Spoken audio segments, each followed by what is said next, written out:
Hey guys, how's it going? It is May 8th, about 9:45. I know I said the next time I was going to be back, I was going to do it, talk about Goldberg and the talk of him possibly going to AEW. I'm still going to do that. It's just I wanted to do this episode first only because of the tournament that's going on right now for the World Heavyweight Championship. And I'm just finding a couple of things a little interesting. So, like I said, Raw is still going on, but the commercial just aired that the remaining tournament or matches rather is going to be happening on SmackDown. And that's the part that I don't get. And, again, you guys can please enlighten me if I'm incorrect, but if this is supposed to be a Raw championship, why, why is half of your tournament competitors on SmackDown? I know Bobby Lashley just got there, Theory and them just got there, but so does this mean now, for example, if Edge wins. So does Edge now come back to Raw? And does another person go in his place? So is this how it's going as somebody from SmackDown? Because if he's exclusive to if Roman's exclusive to SmackDown, and you've just set your roster to SmackDown, well, those guys should be competing against Roman, and who's ever on Raw should be competing for this title. So I really didn't realize it. I mean, I think the bracket had just came out earlier today. It probably came out yesterday. But I didn't really see the bracket until Raw started. And, I mean, you knew Cody was in it. You knew Finn was in it. You knew Seth was in it. But you didn't really know who. And you figured the Miz, but you just didn't know who made out, the rest of it. So, I don't know. Rather than do the triple threat matches, could you have just done, Cody versus Miz and Finn versus, could you have just done that, Damian versus Nakamura or something like that, just to kind of save yourself from pulling in the SmackDown people? So, are you trying just to create this intrigue that, hey, Bobby Lashley could win and come back to Raw? I think that's unlikely. So what I think what's going to happen is, well, first of all, I have said that I would like to see Finn win the title. Now, there's speculation running rampant that it's going to be Seth Rollins who's going to get it. It's kind of hard to argue with that because of just how they've been presenting Seth and pushing Seth.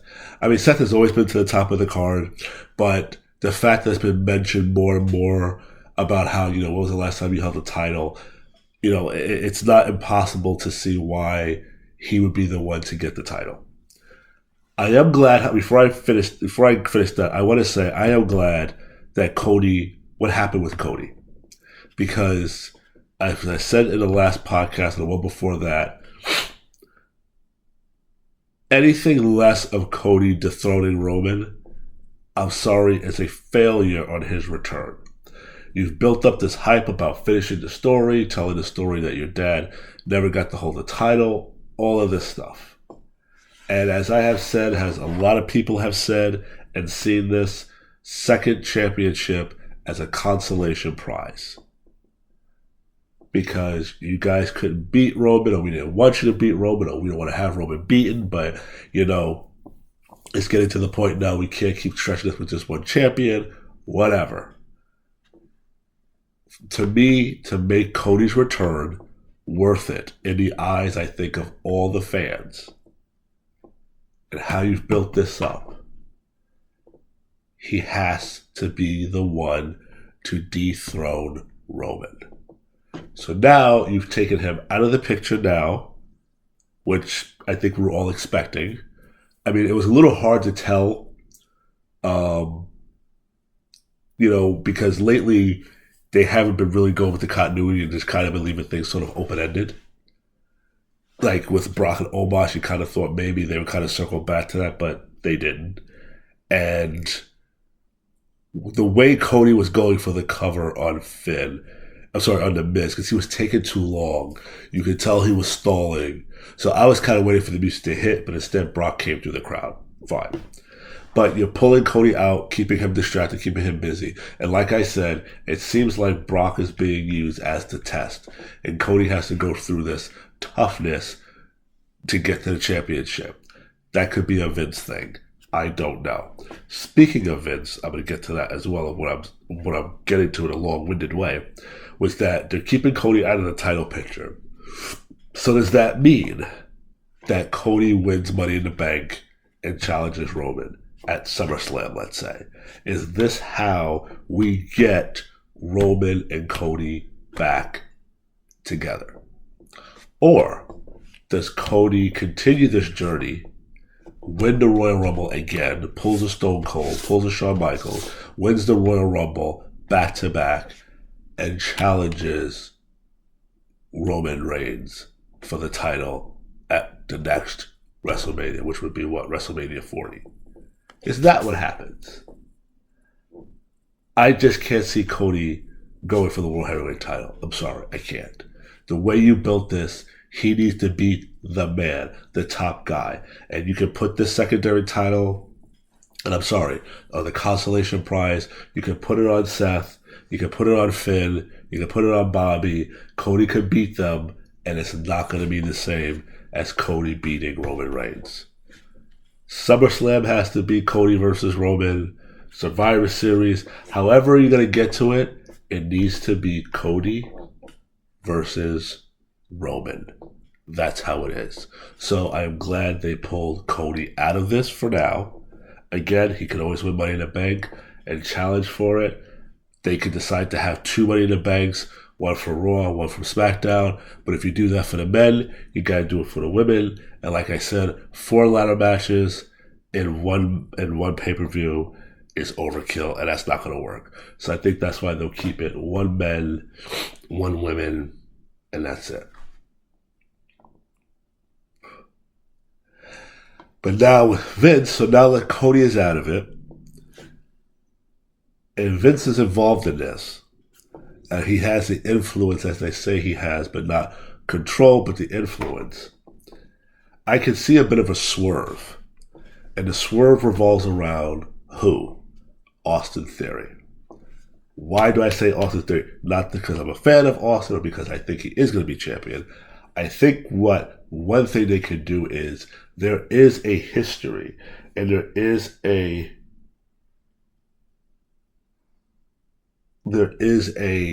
story of of Theory and Seth. And could they sort of mirror Theory's career behind Seth? Because remember, Seth was champion and United States champion. They could do the same thing with Theory. Does that mean that Theory, because Theory is holding a championship from Raw and then holding a championship from SmackDown, does that mean, well, he only defends the United States championship on SmackDown and only defends the world title on Raw? And then let's say, for example, SummerSlam, he will have a United States title match, he'll have a World Heavyweight title match. Guess who else did that at a SummerSlam? Seth Rollins.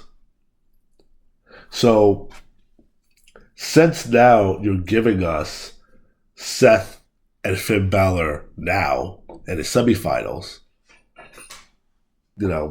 unless the only thing that stops Seth to me is Omos. If they bring back Omos to interfere in the match, and kind of what you just did with Cody, you're pulling Seth out of the match. But I don't see Edge winning. Obviously, I don't see Rey. I don't see AJ Styles right now. I definitely don't see Sheamus. I think the final is going to be Seth versus. Well, let me take it back. I could see either, because Seth has history with pretty much everybody. So that's why that's pretty hard. Seth has had history with AJ. Seth has history with Edge, Rey Mysterio, Bobby Lashley. Probably the only person they have with is Sheamus. So to me, Seth is definitely going to be in the finals unless Omos interferes. But it's going to be Seth. I would have liked to see it be Seth versus Finn to give us what we didn't get, what we lost when he got hurt back in 2016. But I guess that'll be for another time. So I think it will either be Seth versus Theory, which I think to me has the most potential. I think has the most excitement. I don't think people want to see Seth versus Edge again. I don't think they want to see Seth versus Rey, especially 2 baby faces. I really think it's going to be Theory, and I'm going to stick with Theory. And I think it'll be a tough call because you can see Seth winning, but then you can also see Seth versus Theory, and you can see, I'm sorry, you can see Seth winning, but you can also see Theory winning as well. Something else is in the back of my mind right now. That's why I just repeated myself like that, because I'm trying not to be distracted, but something's on my mind that just popped in right now. But, and like I said, you could have Theory mirroring Seth's career. And you can build that because remember, Seth was calling him boy and all that stuff. You can do something with this. That has potential, and maybe that could lead into a long storyline where you have Theory hold the title for a couple of months, and maybe at Survivor or something like that, Seth takes it back. You could go that route. I really would like to see Finn, but I think Finn will get a chance at the championship again. I really think before it's all said and done, barring nothing going wrong, I can see Finn being champion getting a taste of championship one more time. I can see Styles getting another shot. I think they'll give Edge another run before he retires. I think Lashley will get another run. I don't know if Sheamus will get another one. I don't think Ray will get another one. I think The Miz will get one more chance to touch it. And this is why they created this title, for guys to, so some guys maybe to get another touch and to get the fresh faces going. But, tell me what you think. Tell me if you agree. Do you think the final will be Seth versus Theory? Do you think they'll go Seth and Lashley again? Do you think they'll go Seth and AJ again? Do you think they'll go Seth and Edge? I really don't see the appetite for Seth and Edge right now. And I tell you the truth, I don't see the excitement to have Edge as champion right now because I don't think Edge has a clear direction right now of who he's going to face. He has talked about wanting to be in a ring with Theory. So I think that will probably come down the road maybe with the United States champion and, Theory will probably go over. But I think what has the most appetite right now, besides Seth versus Finn, I think it's Seth versus Theory right now. I think that has the more of the allure because of the history. And like I said, I know he has history with everybody, but I think this is more current, more recent, and you can build that with Theory saying, well, I'll be both United States just like you were, but I'll just be better at it or whatever. I can certainly see that. But then, like I said, again, if that happens, does that mean because the world title is exclusive to Raw, that Theory can, only defends that title on Raw and defends the United States Championship only on SmackDown? He walks around with both titles. And then on his pay-per-views, or the PLEs, he'll have to have two matches. You'll have to have them, because it was two in SummerSlam. Because he faced, I think he had faced Cena for the United States title, but I don't remember who he faced for the United States. And what was that, 27, was that 2015? That was? Right? Was it 2015?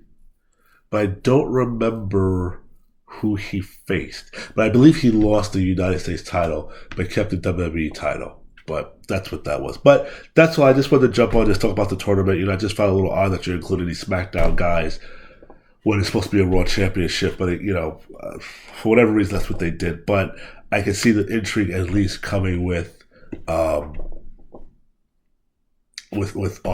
Theory. As far as the triple threat match between Edge, Mysterio, and AJ, I mean, I have no clue, who's going to win that. I absolutely have no clue. I can't even picture who's going to do what, but I just think the end result will be Seth versus Theory. I think that's what we'll get to.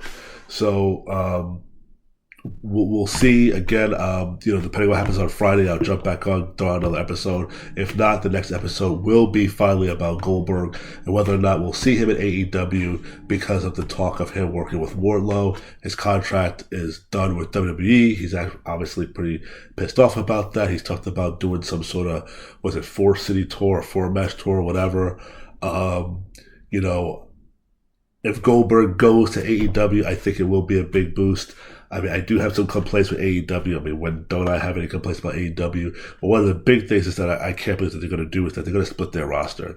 And I know you can kind of say, well, they're copying now off of WWE, but they do have a stacked roster. And yeah, that's part of the problem that they can't feature everybody because it's so large. But the main factor that seems to be playing into this because they want to bring back CM Punk. And let me tell you something: if you have to jump through all these freaking hoops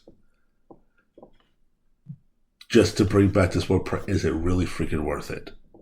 The fact that you have to keep people separate, why are you even entertaining this? But it is what it is, but I'll get back into more of that a little bit later. Enjoy the rest of Raw. Trish Stratus is headed to the ring right now. Enjoy the rest of Raw. Sorry this was a little bit rushed. Sorry I sound a little more, I can't even think of the word monotone or whatever, but there's just something on my mind right now, and it's just kind of hard for me to focus, and I just wanted to get this out. So apologies if I don't sound as upbeat as I should or as I normally do. I apologize for that. Again, thank you to all those who do listen. Thank you for all those who have subscribed. Please spread the word. Please listen. Please subscribe. Please interact. Please leave your questions. Please leave your comments. And I will answer. I had somebody asking, making some comments before, and I answered them back. We had a small back and forth. Like I said, I'm doing this for fun. I enjoy it. I would like to see it become something a little bit bigger. And we'll see what happens. So, again, appreciate it. Hope you enjoyed it. And I'll talk to you soon.